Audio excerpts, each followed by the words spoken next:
"Michael," she called out as he parked. "Thank God you're here. They're kicking us out tomorrow morning. Isabella needs her medicine, and I don't have anywhere else to turn." Before his mind could process what he was doing, Michael's hand was already reaching for his wallet. His fingers moved with practiced ease, pulling out every bill he'd just counted. "Here, take it all," Thank you, sir. he heard himself saying, pressing the money into Mrs. Gonza's hands. "Get Isabella her medicine. Find somewhere safe to stay." Mrs. Gonza's tears turned from despair to gratitude, but Michael barely heard her whispered thanks. He was already walking away, his pockets empty once again, wondering why he couldn't stop himself from giving away every cent he earned. That night, Michael lay on his mattress on the floor, staring at the ceiling of his studio apartment.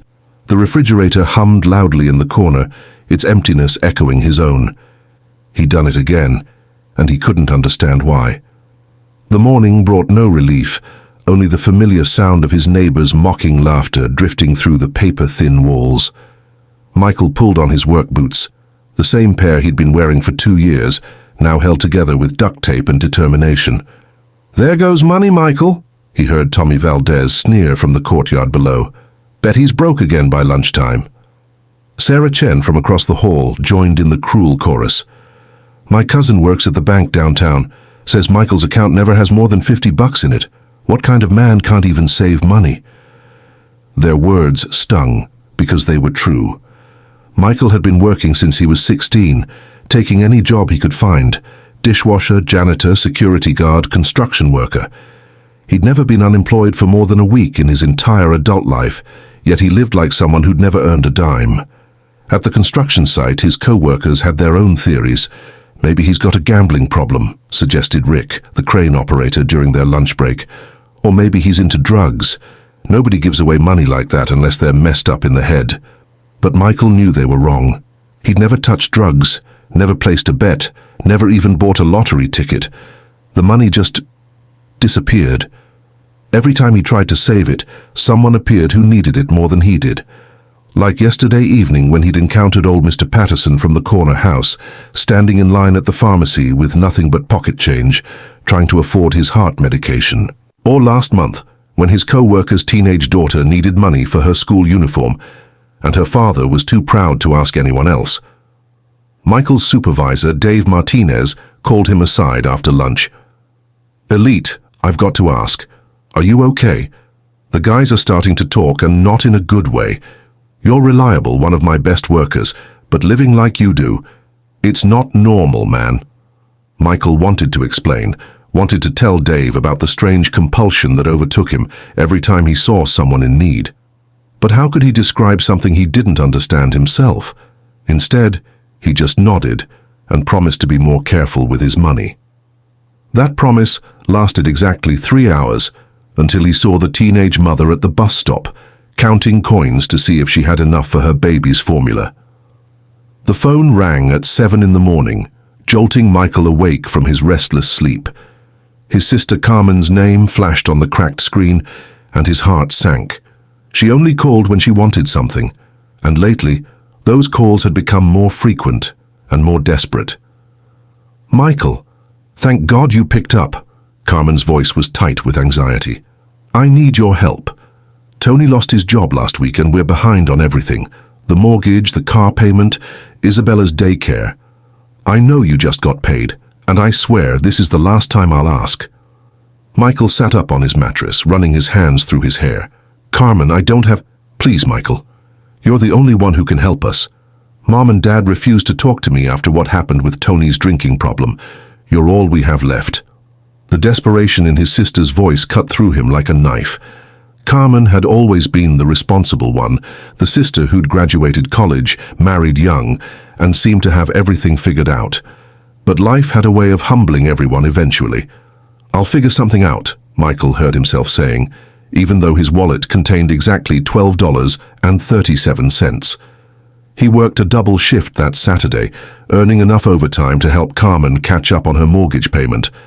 But as he drove to her house in Tempe, passing the middle-class neighborhoods with their manicured lawns and 2-car garages, Michael couldn't shake the feeling that he was trapped in some kind of cosmic joke. Carmen met him at the door, her eyes puffy from crying. Behind her, he could see his brother-in-law Tony slumped on the couch, still in his pajamas at 3 in the afternoon. The smell of stale beer hung in the air like an accusation. "You're an angel, Michael," Carmen whispered, as he handed her the envelope containing his entire paycheck. "I don't know what we'd do without you." But her gratitude felt hollow. As Michael drove home to his empty apartment and empty refrigerator, he wondered if he was helping his family or enabling their dependence on his mysterious inability to keep money. His phone buzzed with a text from his mother. "Heard you helped Carmen again. When are you going to help yourself, mijo? A man your age should have something to show for all that work." The message felt like a punch to the gut. Even his own mother had lost faith in him. Monday morning arrived with an eviction notice taped to Michael's door, the bright orange paper stark against the faded paint. Final notice: vacate premises within 72 hours or face legal action. The words blurred as he read them, his hands shaking. 3 months behind on rent, $647 owed, plus late fees. It might as well have been $1 million. At work, Michael's usual focus deserted him. He dropped tools, miscalculated measurements, and nearly walked into a steel beam. His foreman, Dave Martinez, pulled him aside during the morning break. "Elite, what's going on? You're acting like a ghost out there." Michael wanted to confess everything. The eviction notice, the empty stomach, the crushing weight of always giving away his lifeline to others. Instead, he just shrugged. "Just tired, boss. Won't happen again." But it did happen again. During lunch, Michael sat alone in his car, staring at the $23 in his wallet. It was enough for groceries to last him until Friday, maybe enough to convince his landlord to give him another week. Then he saw her, a woman in her 60s, well-dressed but clearly distressed, standing by the broken-down Honda Civic in the parking lot of the grocery store across the street. Steam poured from under her hood, and she was crying into her cell phone. "No, I understand," Michael heard her saying as he approached. "I know the repair shop closes at 5. I just don't know what else to do. My grandson's in the hospital, and I need to get there before visiting hours end." Michael's feet carried him forward without his permission. "Excuse me, Mom, is there anything I can do to help?" The woman, Mrs. Elite, no relation, despite sharing his last name, explained through tears that her car had overheated and she needed a cab to get to the children's hospital downtown. Her grandson, only 7 years old, had been in an accident, and she was his only family in the city. "The taxi dispatcher said it would be $40, she said, her voice breaking. "I spent my last money on the bus fare to get here this morning." Michael's hand was already reaching for his wallet before she finished speaking. The $23 felt like it was burning a hole through his fingers as he pressed it into her hands, along with his own wallet containing his last few coins. "Take this. Get to your grandson." Mrs. Elite's gratitude was overwhelming, but Michael barely heard it. He was too busy watching his final safety net disappear into a stranger's hands, knowing that he'd just sealed his fate. In 3 days he'd be homeless, with nothing but the clothes on his back and the inexplicable compulsion that had ruined his life. That night, Michael sat in his apartment surrounded by boxes he couldn't afford to fill, wondering if this mysterious force that controlled his hands was a blessing or a curse. The intervention came on a Wednesday evening, exactly 48 hours before Michael's final eviction deadline. His sister Carmen sat in his nearly empty living room, flanked by their parents, Maria and Roberto Elite, who had driven up from Tucson specifically for this confrontation. "This has to stop, Michael," his father said, his weathered hands clasped tightly in his lap. Roberto Elite had worked construction for 37 years, building a modest but secure life for his family through discipline and sacrifice. A man who can't provide for himself can't provide for anyone. His mother, Maria, was more direct. "Mijo, we love you, but you're sick. Normal people don't give away every dollar they earn. It's not generous, it's stupid." Carmen pulled out her phone and showed him a photo of their family's last vacation, 2 years ago. "Look at us, Michael. Look how happy we were. But you weren't there because you couldn't afford the gas money to drive to the beach with us. Your own nephew asked why Uncle Michael never comes to birthday parties anymore." The words hit harder than any physical blow. Michael stared at the photo, his parents smiling. Carmen and Tony and their children building sandcastles, everyone together except him. "I've made some calls," Carmen continued, her voice taking on the businesslike tone she used at her job as a real estate agent. "There's a good therapist in Scottsdale who specializes in compulsive giving disorder, and Dad talked to his old foreman. There's a job opening in Tucson, closer to us, where we can keep an eye on you." "Keep an eye on me?" Michael's voice cracked. "Like I'm a child who can't be trusted? Can you be trusted?" his father shot back. "When's the last time you paid your rent on time? When's the last time you had food in your refrigerator that didn't come from a dollar store? You're 32 years old, Michael, and you live like a teenager." His mother leaned forward, her eyes soft with worry. "We've watched you destroy yourself for years, giving money to every stranger with a sob story. What happens when you're old and sick? Who's going to take care of you when you've spent your whole life taking care of everyone else?" Michael wanted to defend himself, to explain that he couldn't control it, that something deeper than conscious choice compelled his generosity. But looking at his family's faces, disappointed, frustrated, ashamed, he realized they were right about one thing.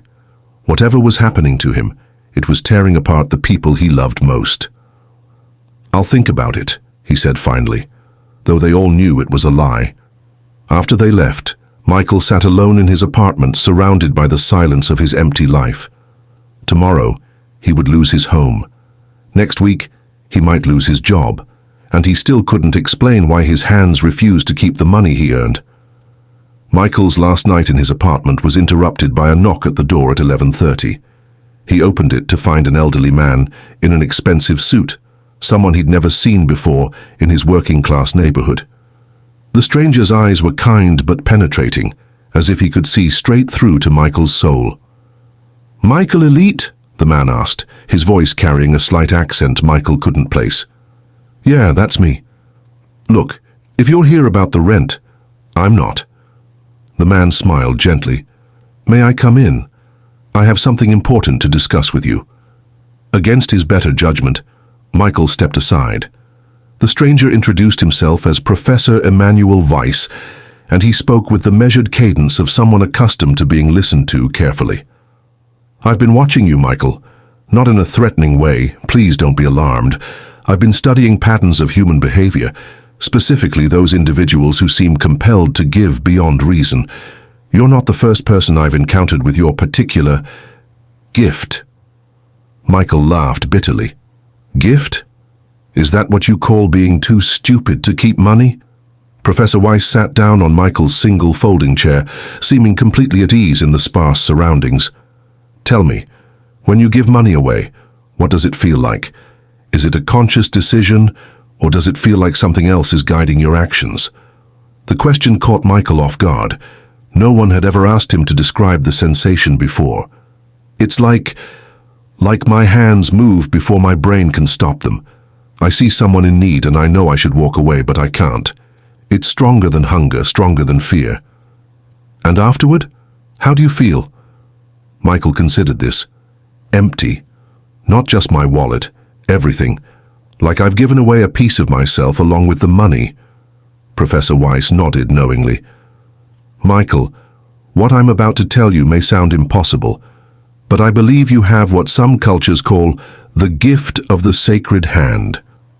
Throughout history, certain individuals have been chosen as conduits for something larger than themselves." "Chosen by who?" Michael asked, though part of him was afraid to hear the answer. "That depends on your beliefs. Some call it God, others call it the universe, still others call it the collective consciousness of humanity. The name doesn't matter. What matters is that you've been selected to ensure that money flows where it's most needed, not where it's most wanted." Michael stared at the professor, wondering if the man was completely insane or if he'd finally found someone who understood his curse. "If that's true," Michael said slowly, "then why is my own life falling apart? Why can't I take care of myself?" Professor Weiss's smile was sad but knowing. "Because that's not your purpose, Michael. Your purpose is to be a bridge, not a destination." Professor Weiss opened a leather briefcase Michael hadn't noticed him carrying and pulled out a thick manila folder. "I've been documenting cases like yours for over 20 years, Michael. You're the seventh person I've encountered with this specific compulsion, and each one had a story remarkably similar to yours." He spread photographs across Michael's small table. Pictures of ordinary-looking people from different decades, different cities, different backgrounds. A woman in 1950s Detroit, a man in 1970s Los Angeles, a young woman in 1990s Miami. All of them had the same look in their eyes that Michael saw in his mirror every morning, tired, confused, but somehow purposeful. Sarah Kowalski, the professor said, pointing to the Detroit woman, worked 3 jobs during the post-war boom, gave away every penny to neighbors struggling with unemployment. Her family disowned her, called her crazy, but the people she helped went on to start businesses, send their children to college, build the middle-class prosperity that defined that era. He moved to the next photo. James Washington, a janitor in Watts who somehow always had money for the families affected by the riots. He died penniless in a county hospital, but 23 of the children he helped ended up becoming doctors, teachers, and community leaders. Michael studied the faces, feeling an eerie recognition. What happened to them? Did they ever figure out how to control it? That's the question, isn't it? Professor Weiss leaned back in his chair. Most of them fought against it their entire lives, just like you're doing. They saw it as a curse, a personal failing, a mental illness. But Maria Santos, he pointed to the Miami woman. She was different. Different how? She embraced it. Once she understood that her compulsion wasn't random, that there was a pattern and purpose to where her money went, she stopped seeing herself as a victim and started seeing herself as a steward. Professor Weiss pulled out another set of documents. Maria kept detailed records of every person she helped, every dollar she gave away. Want to know what she discovered? Michael nodded, though part of him was terrified to hear the answer. Every single person she helped used that money as a stepping stone to something greater. The pregnant teenager she helped buy groceries became a nurse. The veteran she helped with rent started a non-profit for homeless servicemen. The immigrant family she helped with car repairs opened a restaurant that now employs 30 people. But what about Maria herself? Professor Weiss's smile was enigmatic. Maria learned that when you stop trying to dam a river and instead learn to direct its flow, beautiful things happen. She's still alive, Michael. 93 years old, living in a beautiful home in Coral Gables, surrounded by a community that loves her. How is that possible if she gave away all her money?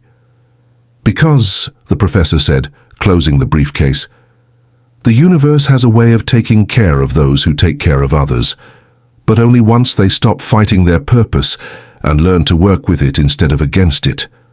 Professor Weiss stood to leave, but before he reached the door, he turned back to Michael with an expression that seemed almost paternal. I want you to try something, Michael. Tomorrow, before you give any money away, I want you to pause and ask yourself one question. Is this person ready to use this gift to build something better? Trust your instincts. What if my instincts are wrong? Then you'll have lost a few dollars, same as always, but what if they're right? After the professor left, Michael lay awake all night, staring at the ceiling and thinking about the photographs of those other people. Were they really like him? Or was this all an elaborate delusion created by a lonely old man and a desperate young one? The next morning, his official eviction day, Michael went to work with a strange sense of anticipation. His landlord had already called twice, demanding he be out by noon, but somehow Michael felt calmer than he had in months. During his lunch break, the test came. A co-worker named Luis approached him, eyes red and desperate. Michael, I know we're not close, but I heard you sometimes help people out. My kid needs surgery, and the insurance won't cover it all. I need $800, and I know you get paid today. Michael felt the familiar compulsion rising in his chest, his hand moving toward his wallet. But this time he paused. He looked into Luis's eyes and asked the question Professor Weiss had suggested. Is this person ready to use this gift to build something better? The answer that came to him wasn't what he expected. Luis was desperate, but not in the way that would transform this money into something meaningful. Luis had other options: family with money, a 401k he could borrow against, credit cards he hadn't maxed out. This wasn't about necessity, it was about convenience. "I'm sorry, Luis," Michael heard himself saying, the words feeling foreign in his mouth. "I can't help you this time." Luis's face darkened with anger. "I should have known. Everyone says you give money to strangers but won't help your own co-workers. Some kind of man you are." The words stung, but Michael felt something he hadn't experienced in years. His money staying in his pocket by choice rather than necessity. 2 hours later, during his afternoon break, Michael saw an older woman sitting at the bus stop, crying quietly while she read a letter. This time, when he approached and asked what was wrong, the familiar question arose naturally. She was being evicted from her senior living facility because her social security check had been delayed. She had nowhere to go, no family, and most devastating of all, she would have to surrender her elderly cat to a shelter where it would likely be euthanized. Is this person ready to use this gift to build something better? The answer was immediate and clear. Yes. Michael gave Mrs. Eleanor Patterson, no relation to the Mr. Patterson he'd helped before, exactly what she needed. First month's rent on a small apartment she'd found, plus the pet deposit for her cat, Muffin. It was almost his entire paycheck, but this time it felt different. Instead of the usual hollow emptiness, Michael felt something he could only describe as rightness, as if he'd thrown a stone into still water and could sense the perfect circles rippling outward. Mrs. Patterson clutched his hands with surprising strength. "Young man, I don't know how I'll ever repay you." "You don't need to repay me," Michael said, meaning it in a way he'd never meant it before. "Just make sure Muffin gets a good home." 3 weeks later, Michael was walking past the small apartment complex where Mrs. Patterson lived when he heard familiar laughter coming from the courtyard. Through the fence, he could see Mrs. Patterson sitting at a picnic table, surrounded by half a dozen children from the neighborhood. Muffin sat contentedly on her lap while she read aloud from a children's book. "Mrs. Patterson started an after-school reading program," explained Maria Gutierrez, one of the mothers Michael recognized from his own neighborhood. "My kids love coming here. She was a retired librarian, you know, and she's teaching them things I never could. My oldest, he's already reading at a level above his grade." Michael watched for a few more minutes, seeing how Mrs. Patterson's eyes lit up as the children asked questions, how carefully she helped them sound out difficult words. His $215 had saved more than an old woman and her cat. It had created something that was already rippling out into the community. That evening, Professor Weiss appeared at Michael's new temporary shelter, a weekly motel room he was renting while he looked for a permanent place. "I heard about Mrs. Patterson," the professor said with approval. "How did it feel?" "Different," Michael admitted. "Usually when I give money away, it's like losing a piece of myself. But this time it felt like planting a seed. That's because you finally asked the right question before you acted. You're learning to be intentional with your gift instead of compulsive." Professor Weiss handed Michael another file. "I want to show you something. These are follow-up reports on the people Maria Santos helped over the course of 30 years. Look at the patterns." Michael opened the file and found page after page of updates. The teenager who became a nurse went on to open a free clinic in her hometown. The veteran who started the non-profit created a model that was replicated in 12 other cities. The restaurant owners now had 3 locations and provided jobs and training for newly arrived immigrants. One woman's compulsive giving created a network of positive change that's still growing 40 years later, Professor Weiss explained. But it only worked because she learned to channel her gift instead of resenting it. Michael looked up from the files. "What happens now? Do I keep living in motels, giving away every paycheck to strangers?" Professor Weiss's smile was mysterious. "That depends on how quickly you learn to trust the process, Michael. The universe takes care of its instruments, but only once they stop fighting their nature." Word of Michael's selective generosity began to spread through the neighborhood in unexpected ways. Unlike before, when people mocked his inability to keep money, now they watched him with curious respect. He wasn't just the guy who gave away his paycheck anymore. He was the guy who somehow always knew exactly who needed help and who was just looking for an easy handout. Mrs. Gonza, the woman whose daughter he'd helped months earlier, approached him after work one Friday evening. "Michael, I need to tell you something. That money you gave us for Isabella's medicine, it saved her life. But there's more." She explained that his help had given her the stability she needed to enroll in a night nursing program. "I graduate next month. I got a job at the children's hospital, and I start the week after graduation. Isabella and I, we're going to be okay because of what you did." "That's wonderful, Mrs. Gonza," Michael said, genuinely happy for her success. "But that's not all," she continued. "I talked to my supervisor at the hospital about you, about how you help people. She wants to meet you." The meeting took place the following week at Phoenix Children's Hospital. Dr. Janet Martinez, head of community outreach, sat across from Michael in her office, studying him with the same intensity he'd grown accustomed to from Professor Weiss. "Mrs. Gonza tells me you have an unusual gift for identifying families in genuine need," Dr. Martinez said. "We have a problem here at the hospital. We see families every day who fall through the cracks of our social services. They make too much money for government assistance, but not enough to handle a medical crisis. We've started a private fund to help these families, but we struggle to identify who genuinely needs help versus who's working the system." Michael shifted uncomfortably in his chair. "I'm not sure I understand what you're asking. I'm asking if you'd be willing to volunteer with our family assistance program.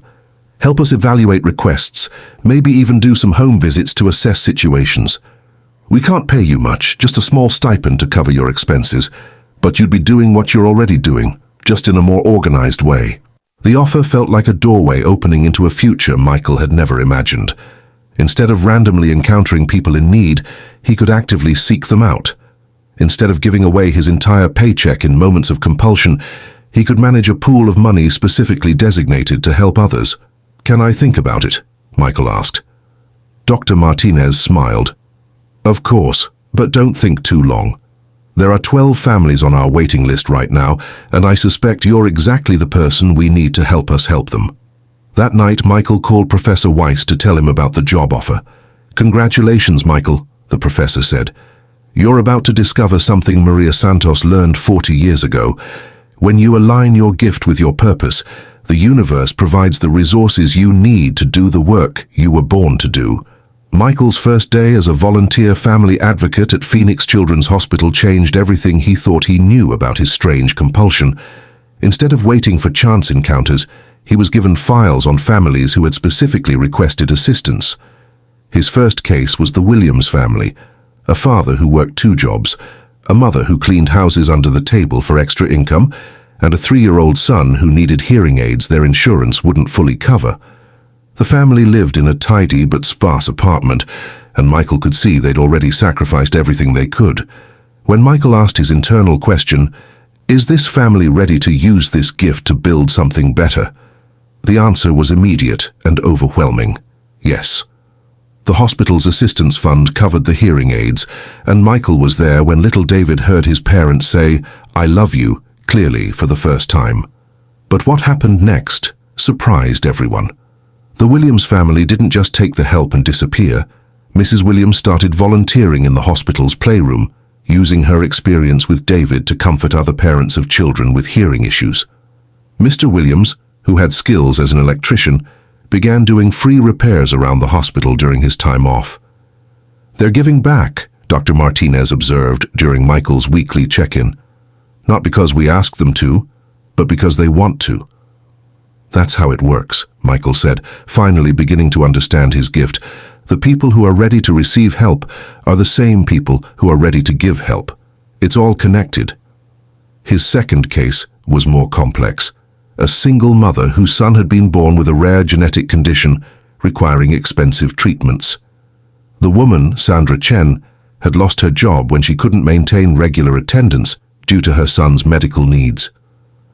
But when Michael sat across from Sandra in her living room, something felt wrong. She had designer handbags in the closet, expensive electronics throughout the apartment, and her car in the parking lot was only 2 years old. Most telling of all, she spent their entire conversation complaining about how unfair her situation was rather than focusing on solutions. For the first time in his life, Michael recommended that a family not receive assistance. "Are you sure?" Dr. Martinez asked when he submitted his report. On paper, they qualify for everything. Trust me, Michael said with a confidence that surprised him.